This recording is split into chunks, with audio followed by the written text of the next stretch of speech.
அந்த இஸ்லாமிய சகோதரர்களே, எங்களது அகீதா வகுப்பிலே நாங்கள் அகீதா என்று சொன்னால் என்ன, அகீதாவுடைய பாடப்பரப்பிலே பேசப்படக்கூடிய விடயங்கள் என்ன, ஒரு முஃமின் தன்னுடைய வாழ்க்கையிலே நம்பிக்கை சார்ந்த அம்சங்களான அகீதாவை பற்றி படிப்பதன் அவசியம் என்ன என்பது பற்றிய செய்திகளை பார்த்ததோடு, ஈமான் என்று சொல்லப்படுகின்ற இறை நம்பிக்கைக்கு எதிரான, இறை நம்பிக்கையை உடைத்தெறியக்கூடிய அம்சங்களை பற்றிய வார்த்தை பிரயோகங்கள், குஃபுர், நிஃபாக், ஷிர்க், தலாலத், ரித்தத், இது போன்ற வார்த்தைகள் எதனை குறிக்கின்றன என்பதை பற்றிய செய்திகளை எல்லாம் நாங்கள் பார்த்தோம். இன்றைக்கு நாங்கள் பார்க்கவிருப்பது, ஈமானுக்கு 6 அடிப்படைகள் இருக்குதுன்றது நாங்கள் பரவலாக படித்து அறிஞ்சி வச்சிருக்கிற ஒரு விடயம். ஈமானுக்கு 6 அடிப்படைகள். குர்ஆனிலும் ஹதீஸிலும் பலமாக வந்த செய்திதான் ஈமானுக்கு 6 அடிப்படைகள் என்ற அந்த பகுதி. இது பரவலாகவே முஸ்லிம் சமூகம் சிறுவயதிலிருந்தே இந்த 6 அம்சங்களையும் படித்து விடுவார்கள். இந்த ஈமானுக்குரிய 6 அடிப்படைகள்ன்றது ஒரு முஃமினுக்குள்ள 6 அடிப்படைகள் தான். உண்மையான ஒரு முஃமினாக இந்த உலகத்தில் வாழ்ந்து மரணிக்க வேண்டுமாக இருந்தால் இந்த 6 அடிப்படைகளும் அவனுக்கு அவசியம். இதுதான் அந்த அடிப்படைன்றது. இது அவசியம் மட்டுமல்ல, இந்த 6 அடிப்படைகளையும் சரியாக விளங்கி அதை எங்களோட வாழ்க்கையில் நாங்கள் எடுத்து நடப்போமாக இருந்தால் அந்த 6 அடிப்படைகளும் எங்களை உண்மையான முஃமின்களாக வாழ வைக்கும். இது முக்கியமான பகுதி. விளங்குதா உங்களுக்கு? ஈமானுக்கு 6 அடிப்படைகள் இருக்குது. அந்த 6 அடிப்படைகளும் யாருக்கு அவசியம்? ஒரு முஃமினுக்கு அவசியம். அந்த 6 அடிப்படைகளையும் ஏற்றுக்கொண்டவன் தான் உண்மையான முஸ்லீமாக இருப்பான் என்பது ஒரு பகுதி. இரண்டாவது பகுதி, இந்த 6 அடிப்படைகளையும் எடுத்து நடப்பவன் தான் இந்த உலகத்தில் உண்மையான முஸ்லீமாக வாழலாம், உண்மையான முஃமினாக வாழலாம். இல்லை என்றால் வார்த்தை அளவுல ஈமானுடைய அடிப்படைகள் இருக்கும், வாழ்க்கையில மாற்றம் வராது. எனவே இஸ்லாம் ஈமானுக்குரிய அடிப்படைகள் 6 வச்சிருக்கிறது. வெறுமனே நம்பிட்டு மட்டும் போறதுக்கு அல்ல. ஆமன்து பில்லாஹி வ மலாயிகத்திஹி வ குதுபிஹி வ ருசுலிஹி வல் யௌமில் ஆஹிரி வல் கத்ரி கைரிஹி வ ஷர்ரிஹி மினல்லாஹி தஆலா, வாயால சொல்லிட்டு மட்டும் போறதுக்கு அல்ல.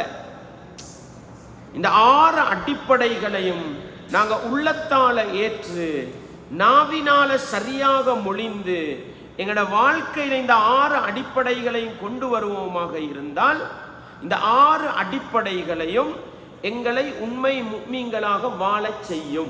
இதன் அடிப்படைன்றது. எங்களோட சமூகத்தில் 6 அடிப்படைகள்ன்றது தெரியும். இந்த 6 அடிப்படைகள் எப்படி உண்மை முஃமின்களை உருவாக்கும், எப்படி இந்த உலகத்துல நல்லவர்களாக வாழ வைக்கும், இதை பெரும்பாலும் நாங்க கண்டுகொள்றது இல்லை. இன்றைக்கு நாங்க பார்க்க போறது அதுதான். இந்த 6 அடிப்படைகளையும் சரியாக விளங்கி இந்த 6 அடிப்படைகளையும் எடுத்து நடந்தால் அது எப்படி ஒரு முஃமினுடைய வாழ்க்கையில மாற்றத்தை கொண்டு வரும். இது வெறுமனே 6 அடிப்படை சடங்கு சம்பிரதாயத்துக்கு அல்ல, உண்மையான முஃமின்களை உருவாக்குவதற்கான அடிப்படை தான். பேஸ் என்று சொல்லுவோமே, இந்த கட்டிடத்துக்கு ஒரு பேஸ் இருக்குது. இந்த பேஸை பொறுத்து தான் இந்த கட்டிடம் நல்லா இருக்க போகுது. எனவே இந்த கட்டிடத்துக்கு அடிப்படை அந்த பேஸ் தான். அது மாதிரி ஒரு உண்மையான முஃமினுக்கு அடிப்படை அந்த 6 அம்சம் தான். அந்த 6 அம்சங்களை சரியா எடுத்து நடந்தா அவன் உண்மையான முஃமினாக வாழலாம் என்றத இந்த 6 அடிப்படைகளையும் சுருக்கமா நாங்க பார்க்கிறப்போ இங்க எல்லாருக்கும் விளங்கிக்கலாம். இந்த ஈமானுடைய 6 அடிப்படைகளை நான் அரபுல சொன்னேன். அதுல முதலாவது என்ன? ஆமன்து பில்லாஹ், அல்லாஹ் இருக்கிறான் என்று நான் நம்புகிறேன்.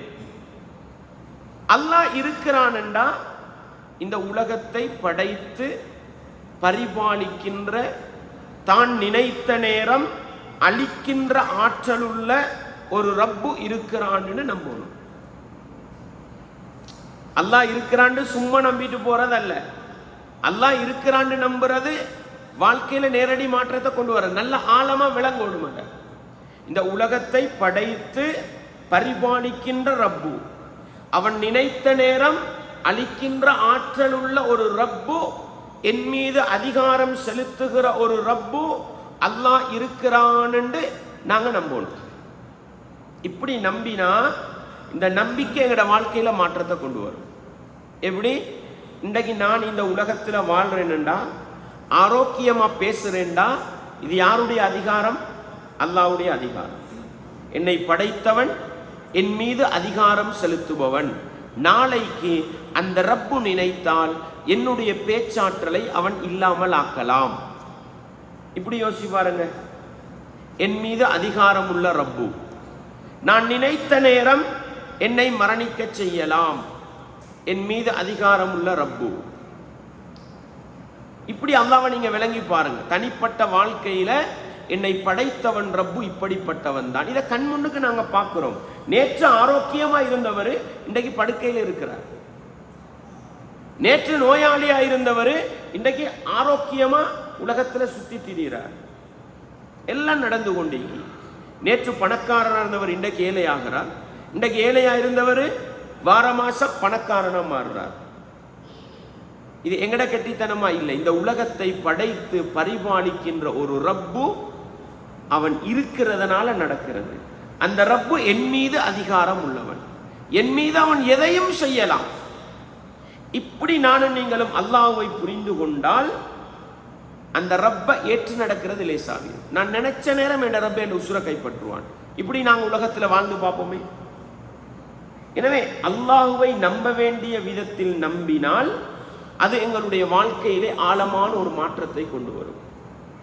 ஒவ்வொரு நேரமும் தப்பு செய்கிற நேரம், தவறு செய்கிற நேரம், பிழை செய்கிற நேரம் என்ற ரப்பு என்னை பார்த்து கொண்டிருக்கிறான். இதெல்லாம் விளங்கி வச்சிருக்கிறோமா இல்லையா? என்ற ரப்பு என்னை கண்காணித்துக் கொண்டிருக்கிறான். ஆமன்து பில்லாஹ், அந்த அல்லாஹ்வை நான் நம்புறேன். 24 மணித்தியாலமும் என்னை பார்க்கின்ற அந்த ரப்பை நான் நம்புகிறேன். 24 மணித்தியாலமும் என்னுடைய பேச்சை கேட்டுக்கொண்டிருக்கிற ரப்பை நான் நம்புகிறேன். 24 மணித்தியாலமும் என்னுடைய ரகசிய வாழ்க்கை, என்னுடைய சீக்ரெட் வாழ்க்கையை கண்காணிக்கிற அந்த ரப்பை நான் நம்புகிறேன். இப்படி அல்லாஹ்வை நம்பி பாருங்க, தப்பு தவறு செய்ய மாட்டோம். மனிதன் அடிப்படையில் தப்பு தவறு நடந்தாலும், ரப்பே நான் ஒரு பாவம் செஞ்சிட்டேன், யார் பார்க்காட்டியும் நீ பார்த்து கொண்டிருக்கிறாயே, என்னை மன்னிச்சிருன்னு கேட்கிற பக்குவம் வரும். எனவே அல்லாஹுவை, என்னை படைத்தவன் ஒருவன் இருக்கிறான், என்னை பராமரிக்கிற ஒருவன் இருக்கிறான், அவன் நினைத்த நேரம் என்னுடைய உயிரை கைப்பற்றுகின்ற ஆற்றல் உள்ள ஒரு ரப்பு இருக்கிறான் என்ற அந்த ஆழமான நம்பிக்கையோடு ஆமன்து பில்லாஹ், நான் அல்லாஹுவை நம்புகிறேன் என்ற அந்த வாசகத்தை சொல்லி பாருங்க. அல்லாஹுவை பற்றிய நம்பிக்கை எங்களுடைய வாழ்க்கையில ஆழமான மாற்றத்தை கொண்டு வரும். அல்லாஹ் இருக்கிறான்னு நம்பிட்டோமா? ரெண்டாவது நம்பிக்கை என்ன? இது விளக்கமா படிக்கணும். ஒவ்வொரு பகுதி 6 அடிப்படையை சொல்றது எப்படி மனிதர்களை உருவாக்கும். ரெண்டாவது நம்பிக்கை என்ன? வமலாயிகத்திஹி, ஆமன்து பில்லாஹி வமலாயிகத்திஹி, அல்லாஹுவுக்கென்று மலக்குமார்கள் என்ற ஒரு படைப்பினம் இருக்கிறார்கள். மலக்குமார்கள், அவர்களை பத்தி அவர்களோட நம்பிக்கை தனியே இருக்குது. அந்த மலக்குமார்கள் எங்கட வாழ்க்கையில சம்பந்தப்படுற இடங்களை சொல்லுங்க பார்க்க. சும்மா மனசால சொல்லிக்கோங்க நீங்க. மலக்குமார்கள் எங்களோடு சம்பந்தப்படுகிற இடங்கள். ரகீபுன் அதீதுன், ரகீபுன் அதீதுன் நாங்க படிச்சிருக்கிறோம்.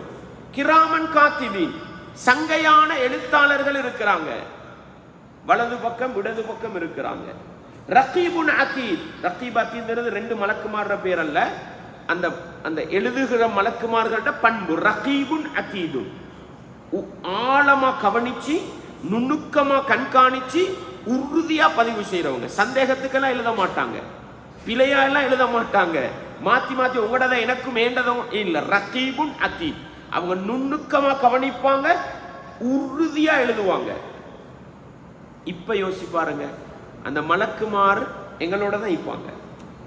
நாங்க என்ன தப்பு செஞ்சாலும் எழுதுவாங்க, என்ன தவறு செஞ்சாலும் எழுதுவாங்க. அல்லாஹ்க்கு எல்லாம் தெரியும். ஏன் மலக்குமார்களை வைத்திருக்கிறான்? எங்களுக்கு நெருக்கமா இருந்து கொண்டு அல்லாஹ்வுடைய பணியை எங்களுக்கு செய்து தருவதற்காக. முன்கரும் வனகீரும் 2 மலக்குமார் எங்க சம்பந்தப்படுவாங்க? எங்கட வாழ்க்கையில கபர்ல வருவாங்கன்னு விளங்கி வச்சிருக்கிறோம். முன்கரும் நக்கீரும் வருவாங்க, கேள்வி கேட்பாங்க. அடே, உலகத்துல நாங்க நினைச்சதை செய்யலாமே, நாளைக்கு மௌத்தா போனா கபர்ல வைக்கப்பட்டா முன்கர் நக்கீர் வந்து கேள்வி கேட்பாங்களே, ஏண்ட ரப்பு அல்லான்னு சொல்லணுமே, ஏண்ட நபி முகம்மதுன்னு சொல்லணுமே. இதை கொஞ்சம் யோசி பாருங்க. இந்த மலக்குமாருடைய நம்பிக்கை எங்கட வாழ்க்கையில மாற்றத்தை கொண்டு வருமா இல்லையா? மலக்குமாரை பத்தி நாங்க நிறைய படிச்சு வச்சிருக்கிறோம். ஒவ்வொரு நாளும் 2 மலக்குமார் வாராங்க. ஒவ்வொரு நாளும் காலையில வாராங்க. என்ன சொல்றாங்க? கொடுக்கிற மனிதனுக்கு அல்லாஹ் நீ பரக்கத்து செய், அள்ளி கொடு, கொடுக்காமல் கஞ்சத்தனம் காட்டுகிற மனிதர்களை அழித்து விடு. செய்யறாங்களா இல்லையா? இதை படிச்சிருக்கிறோம். அடே, ஒவ்வொரு நாளும் காலையில 2 மலக்கு வாராங்க. கொடுக்கிறவனுக்கு துவா செய்றாங்க. அல்லாஹ்வுக்காக கொடுப்போமே, அந்த மலக்கிட துவா கிடைக்கும். கஞ்சத்தனம் நான் காட்ட மாட்டேன், அந்த மலக்குமார சாபம் கிடைக்கும். மலக்குமார முறையான முறைங்கிற வாழ்க்கையில மாற்றத்தை கொண்டு வருமா இல்லையா? இன்னொரு ஹதீஸ் படிச்சிருக்கும். ஒவ்வொரு நாளும் மலக்குமார்கள் ரொட்டேஷன் இந்த உலகத்துக்கு வந்துட்டு போறாங்க. சுபகுல ஒரு கூட்டம் வருவாங்க, அசருக்கு ஒரு கூட்டம் வருவாங்க. சுபகுக்கு வார கூட்டம் அசருக்கு போவாங்க, அசருக்கு வார கூட்டம் சுபகு. இது ரொட்டேஷன் நடந்துகிட்டு இருக்கும். அல்லாஹ் ஒவ்வொரு நாளும் அந்த மலக்குமார்ட்ட கேட்பான், எங்கட அடியார்களை எப்படி சந்திச்சீங்க, எப்படி விட்டுட்டு வந்தீங்க? அவங்க சொல்லுவாங்க, எங்கட அடியார்கள் சுபகு தொழுது கொண்டிருக்க கூட போனோம், அசர் தொழுது கொண்டிருக்க கூட வந்தோம். அடுத்த கூட்டத்தார் சொல்லுவாங்க, அசர் தொழுது கொண்டிருக்க கூட போனோம், சுபகு தொழுது கொண்டிருக்க கூட ரிட்டன் வந்தோம். எங்க எல்லாரும் அசர் சுபகு தொழுகிற எல்லார பேரும் சொல்லப்படுமா இல்லையா? இப்ப மலக்குமார், அடைய எங்களோட மலக்குமார் இப்படி ஒரு தொடர்பு வச்சிருக்கிறாங்க, எங்கட தகவலை ஒவ்வொரு நாளும் எங்கட ரப்பு கிட்ட சொல்றாங்கன்னு அந்த மலக்குமார முறையா நம்புறது எங்களுக்கு தொழுகையை லேசாக்குமா இல்லையா? ரசூலுல்லாஹ் சொன்னாங்க, யாராவது ஒரு மனிதன் தண்ட துஆல அடுத்த மனிதர்களுக்கு ரகசியமா அவங்களுக்கு தெரியாம துஆ கேட்கிறார்.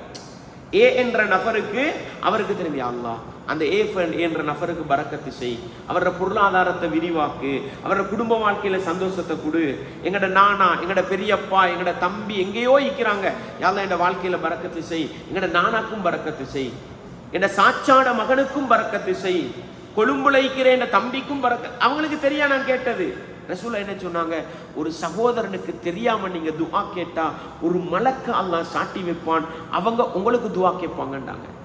மலக்குமார சரியா நம்பினா எங்கட வாழ்க்கையில மாற்றம் வருமா இல்லையா?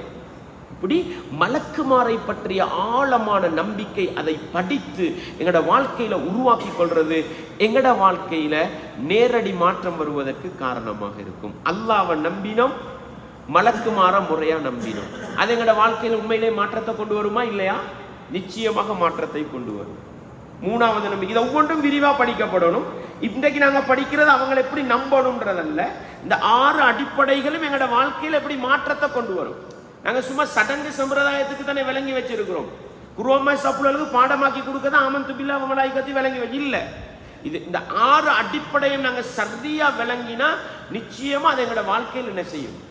உண்மையான முஃமினா வாழ்றதை லேசாக்கி தரும். 3வது நம்பிக்கை, ஆமன்து பில்லாஹி வ மலாயிகத்தி வ குதுபிஹி, அவனுடைய வேதங்களை நம்ப வேண்டும். வேதங்கள்ன்றது என்ன?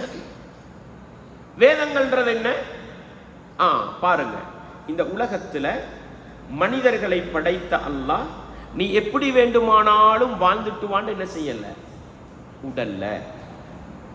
அல்லாஹ் என்ன செய்யறான்? மனிதர்களை படைச்சு அந்த மனிதர்கள் எப்படி வாழ வேண்டும் என்ற அந்த வாழ்க்கை திட்டத்தை காட்டி கொடுப்பதற்காக காலத்துக்கு கால நபிமார்களை, இந்த வேதங்களை இறக்கினான். வேதங்கள் இதுல எங்களுக்கு தெரிஞ்சது 4 வேதம். மூசா நபி அவங்களோட சமுதாயத்துக்கு தௌராத்து, ஈசா நபி அவங்களோட சமுதாயத்துக்கு இஞ்சீலு, தாவூது நபி அவங்களோட சமுதாயத்துக்கு ஜபூரு, முஹம்மது நபி அவங்களோட சமுதாயத்துக்கு அல் குர்ஆன்.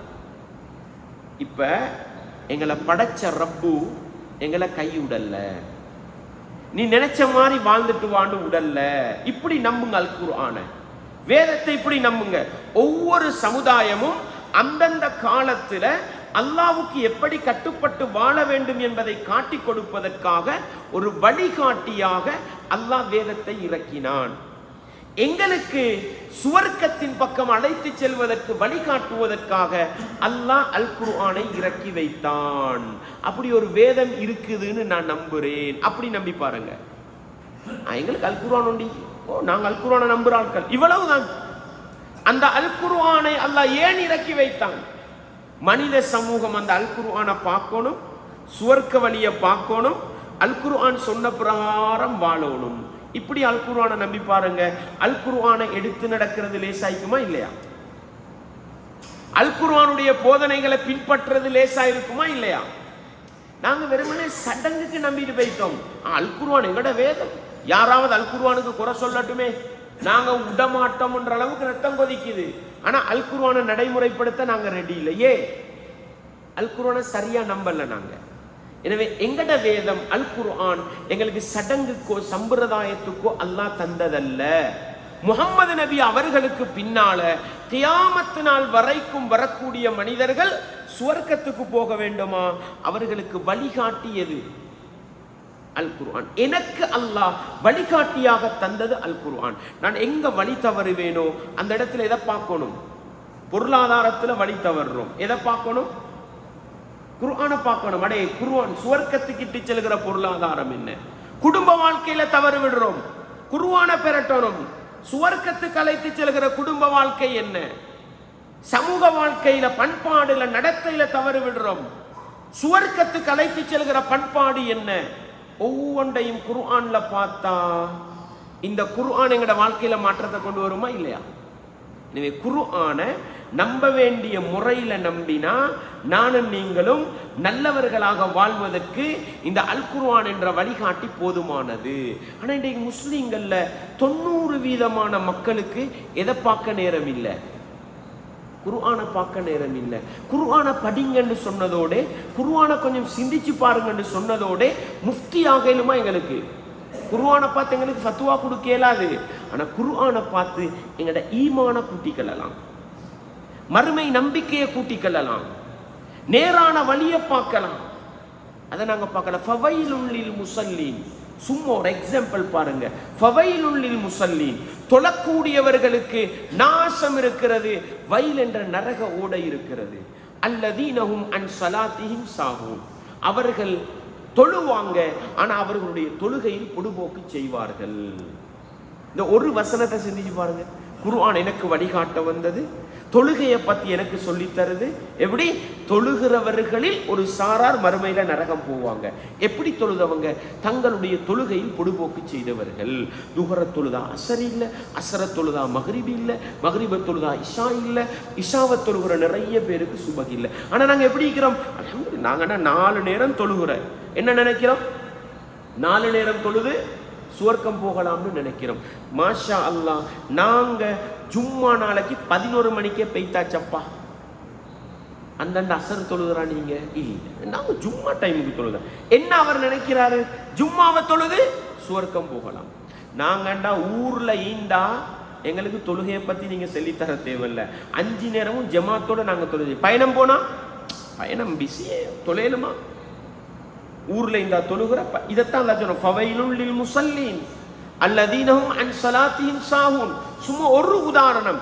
எனக்கு வழிகாட்டி அல் குர்ஆன். தொழுகையை பத்தி என்ன சொல்லுது என்று குர்ஆனுக்கிட்ட நாங்க கேள்வி கேட்டு அங்கிருந்து பதிலெடுத்து நேர்வழியை பெற்றுக்கொண்டால் அல் குர்ஆன் இறைவேதம் என்று நம்புவது எங்கட வாழ்க்கையில மாற்றத்தை கொண்டு வருமா இல்லையா?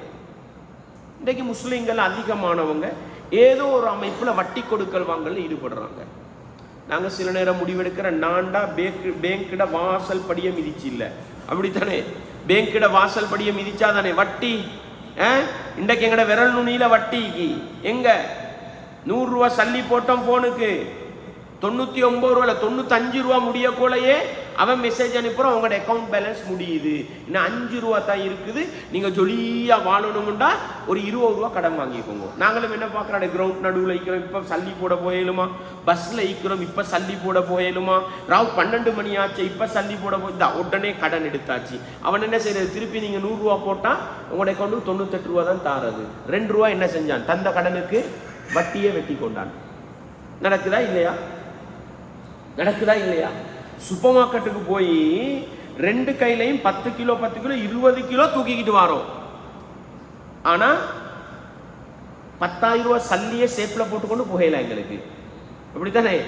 அதுக்கு என்ன பண்றது? Credit card. அதுக்கு என்ன பண்றது? கிரெடிட். லேசே அப்ப இந்த உலகம் லேசே. கிரெடிட் கார்டு எடுக்கக்கூட என்ன லேட் பேமெண்ட்டுக்கு நான் வட்டி கட்டு வேண்டி சைன் வச்சு தான் எடுக்கிறோம்.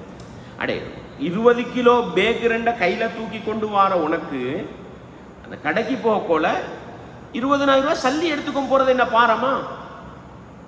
இல்ல. வட்டி எங்கட வாழ்க்கையில குர்ஆன படிச்சா வட்டி அல்லாஹ் ஹராமாக்கிய வட்டியை நீங்கள் தவிர்த்து கொள்ளவில்லை என்றால் அல்லாஹ்வோடும் அல்லாஹ்வுடைய தூதரோடும் யுத்தம் செய்வதற்கு வாருங்கள் அல்லாஹ் அழைக்கிறான். குர்ஆன்ல இருந்து வட்டியை படிச்சிருந்தா வட்டியை விட்டு மிக நீண்ட தூரம் போயிருவோமா இல்லையா? வெறுமனே அல் குர்ஆன் இறைவேதம் நம்புறதல்ல. எப்படி நம்புவோம்? அல் குர்ஆன் என்பது எனக்கு சுவன வழியை காட்டி தருவதற்காக அல்லாஹ் இறக்கி வைத்த வேதம் ஒன்று இருக்குதுன்னு நான் நம்புறேன். அப்படி நம்பி பாருங்க. அல் குர்ஆனை வேதங்களை நம்புதல் என்பது நேரடியா எங்கட வாழ்க்கையில மாற்றத்தை கொண்டு வரும். அப்ப அல்லாஹ்வை நம்பினோம், அதை எப்படி நம்புறோமோ அந்த முறையில நம்பினா அந்த நம்பிக்கை எங்களோட வாழ்க்கையில மாற்றத்தை கொண்டு வரும். மலக்குமார்களை எப்படின்னா எங்களோட சுத்தி எங்களை கண்காணிச்சு கொண்டு எங்களை விசாரிக்க தகுதியாக இருந்து கொண்டு எங்களோட செயற்பாடுகளை எழுதி கொண்டிருக்கிற மலக்குமாறு எப்பொழுதும் எங்களோட சுத்தி கொண்டிருக்கிறாங்கன்னு விளங்கினா அடுத்தவன் பார்க்கிறான் இல்லை இவன் பார்க்கிறான்னு தப்பு தவறு செய்ய மாட்டான். மலக்கு பார்த்து கொண்டிருக்கிறார். அந்த நம்பிக்கை எங்களோட வாழ்க்கையில மாற்றத்தை கொண்டு வரும். கபர்ல வச்சா அந்த மலக்கு என்ன கிட்ட கேள்வி கேட்பார், அந்த நம்பிக்கை மாற்றத்தை கொண்டு வரும். நான் மற்றவங்களுக்கு துஆ கேட்டா மலக்கு எனக்காக துஆ கேட்பார், அந்த நம்பிக்கை மாற்றத்தை. எனவே மலக்குமார்கள் இருக்கிறார்கள் என்று நம்புவதே எங்களோட வாழ்க்கையில மாற்றத்தை. அதே மாதிரி தான் அல்லாஹ் அல் குர்ஆனை இறக்கி வச்சிருக்கிறான். சும்மா வேதத்தை நம்புறதல்ல, எனக்கு சுவன வழியை காட்டுவதற்காக நரகத்தை விட்டு தூரமாக்குவதற்காக ஏண்ட ரப்பு எனக்கு இறக்கி வச்ச ஒரு வேதம் இருக்குது. அந்த வேதத்தை நான் நம்புகிறேன் நம்பி பாருங்க. அந்த நம்பிக்கை என்ன செய்யும்? எங்களோட வாழ்க்கையில ஆழமான மாற்றத்தை கொண்டு வரும். அதே மாதிரி தான் இந்த அல் குர்ஆனை இறக்கின அல்லாஹ், நீங்க எப்படியாவது இந்த அல் குர்ஆனை பார்த்து வாழ்ந்துட்டு வாங்கன்னு விட்டா என்னால உங்களால வாழையிலுமா? சில நேரம் என்ன தெரியுமா சொல்லுவோம், இந்த அல் குர்ஆன் அரபுலைக்கு அடுத்தது அல்லாஹ்வோட வேதம் மனுஷனால நடைமுறைப்படுத்தலுமான்னு சொல்லிடுவோம். அல்லாஹ் என்ன தெரியுமா செஞ்சான்? இந்த அல் குர்ஆனை மனிதர்களால் நடைமுறைப்படுத்த முடியும் என்பதற்கு மிகப்பெரிய ஒரு சான்றாக வெறுமனே புத்தகத்தை கொண்டு தந்துட்டு ஒரு நபி போகாம 23 வருட காலம் அந்த நபி இந்த அல் குர்ஆனை நடைமுறைப்படுத்தி காட்டுகிறார். என்ன செய்றார்? 23 வருட காலம் அந்த நபி இந்த குர்ஆனை நடைமுறைப்படுத்தி காட்டுறார். இந்த அல் குர்ஆன் எப்படி விளங்கணும்னு சொல்லித்தாரார். இந்த அல் குர்ஆனுடைய போதனைகளுக்கு விளக்கத்தை படிச்சுத்தாரார். அல்லாஹ் நபிமாரை எதுக்கு அனுப்பினான்? குர்ஆனை தந்த ரப்பு அந்த குர்ஆனை புரிந்து கொள்ள முடியாத எங்களுக்கு நபியை இறக்கி வைத்து எங்களில் ஒரு மனிதராக வாழ வைத்து இந்த அல் குர்ஆனை எங்களுக்கு அல்லாஹ் விளங்கப்படுத்தினான். எனவே எங்கட அல்லாஹ்வோட வேதத்தை எங்களுக்கு விளங்கப்படுத்துறதுக்கு அல்லாஹ் அனுப்பி வச்சவர் தான் தூதர். அப்படிப்பட்ட பல தூதர்கள், லட்சக்கணக்கான நபிமார்கள் இருக்கிறாங்க. அதுல எங்களுக்கு வந்த கடைசி நபி யாரு? முஹம்மது நபி. எனக்கு தின்ன தெரியாது, எனக்கு வெறுமனே சோத்தாண்டி வாயில போட தெரியும், எப்படி போடணும் எப்படி தின்னணும் என்று சொல்லி தந்தவர் தான் அந்த நபிண்டா. எதுக்கெல்லாம் நபி அனுப்பினான்? வாழ தெரியாத எனக்கு வாழ்வதை கற்றுத்தருவதற்காக, குர்ஆனை புரிந்து கொள்ள தெரியாத எனக்கு குர்ஆனை புரிய வைப்பதற்காக அல்லாஹ் அனுப்பியவர் தான் நபின்னு நம்பி பாருங்க. அந்த நபியுடைய சொல் செயல் அங்கீகாரங்களை எடுத்து நடக்கிறது எங்களுக்கு லேசாவி. நாங்க எல்லாரும் இரவையில தூங்குறோம். எப்படி தூங்குறோம்? நாங்க எப்படி தூங்குறோம்? மனுஷனா பிறந்தோம், மனுஷனுக்குன்னு ஒரு தூக்கம் வருது, எல்லாரும் தூங்குற மாதிரி நாங்களும் தூங்குறோம், அப்படித்தானே? ஆனா நாங்க யாரை நம்பினவங்க? ஏன் முகமது நபியை நம்பணும்? அல்லாஹ்வோட தூதர். சும்மா வச்சுக்கோங்க, நான் உங்களுக்கு கொழும்புல இருந்து ஒரு தகவல் எடுத்துக்கிட்டு வரேன். எடுத்துக்கு வந்து சொல்றேன், கொழும்புல உள்ள உங்களோட தலைவர் இப்படி ஒரு செய்தியை சொன்னாருன்னு உங்கள்கிட்ட சொல்றேன். நீங்க என்னைய நம்பணும், நான் கொண்டு வந்த தகவலை நம்பணும், அதை எடுத்து நடக்கணுமே. இதனை சாதாரணம். ஏன் இவர் எங்களோட தலைவர்ட தூதுவர் வந்திக்கார், அவர் சொல்ற செய்தியை நாங்கள் எடுக்கணும். இப்ப உலகத்துல மனிதனா பிறந்தவன் தூங்குறான், ஆடு மாடும் தூங்குது. எங்களுக்கும் மனுஷனுக்கும் இடையில என்ன வித்தியாசம்? மனுஷன்டா மாற்று மதத்தவருக்கும் இடையில வித்தியாசம், எங்களுக்கும் மிருகங்களுக்கும் இடையில என்ன வித்தியாசம்? ஆடு மாடுக்கு தூக்கம் வந்தா அது இருக்கிற இடத்துல உட்கார்ந்து படுத்து தூங்கும். ஒரு முஸ்லிமோ காஃபிரோ வீட்டுக்கு போய் கட்டிலையோ மெத்தையிலையோ படுக்கையிலையோ பாயிலையோ படுத்து தூங்குவோம். ஒரு மூமினுக்கும் முஸ்லிமுக்கும் நான் மூமின், நான் அல்லாஹ்வோட தூதர் நம்புறவன், எனக்கு வழிகாட்டியாக அல்லாஹ் ஒரு நபியை அனுப்பி வைத்தான். அந்த நபி எப்படி தூங்கினாரோ அப்படித்தான் நான் தூங்க வேண்டும். முகமது நபியை நம்பி பாருங்க, முது எடுத்துட்டு தூங்குறது கஷ்டமாய்க்குமா? வலது பக்கம் திரும்பி தூங்குறது கஷ்டமாய்க்குமா? துவா ஓதிட்டு தூங்குறது கஷ்டமாய்க்குமா? அதை சரியா நம்பினா மூமினா வாழ்றது லேசி. நாங்கள் அப்படி நம்பல. சாப்பிடுறோம், எப்படி சாப்பிடுறோம்? மாற்று மதத்தவர்களும் நினைச்சா வலது கையால சாப்பிடுறாங்க, நினைச்சா இடது கையால சாப்பிடுறாங்க. அவங்களும் வலது கையால குடிக்கிறாங்க, அவங்களும் இடது, நாங்களும் வலது இடதால குடிக்கிறோம். எங்களுக்கும் அவங்களுக்கு என்ன வித்தியாசம்? என்ன வித்தியாசம்? நான் முஹம்மது நபியை நம்பியவர். அந்த முஹம்மது நபியை அல்லாஹ் எனக்கு எப்படி சாப்பிட வேண்டும், எப்படி குடிக்க வேண்டும் என்பதை காட்டி தருவதற்காக அனுப்பினான். எனவே அந்த முஹம்மது நபி வலது கையால சாப்பிட்டாங்க, இடது கையால சாப்பிடவானண்டாங்க, வலது கையால குடிச்சாங்க, இடது கையால குடிக்கவானண்டாங்க. எனவே அந்த நபி எப்படி வாழ்ந்து காட்டினாங்களோ அப்படி வாழ்வதற்கு அல்லாஹ் அனுப்பி வைத்த ஒரு நபி இருக்கிறார் என்று நபிமார பத்தி நம்பி பாருங்க. அந்த நம்பிக்கை எங்களோட வாழ்க்கையில மாற்றத்தை கொண்டு வரும். விளங்குதா உங்களுக்கு?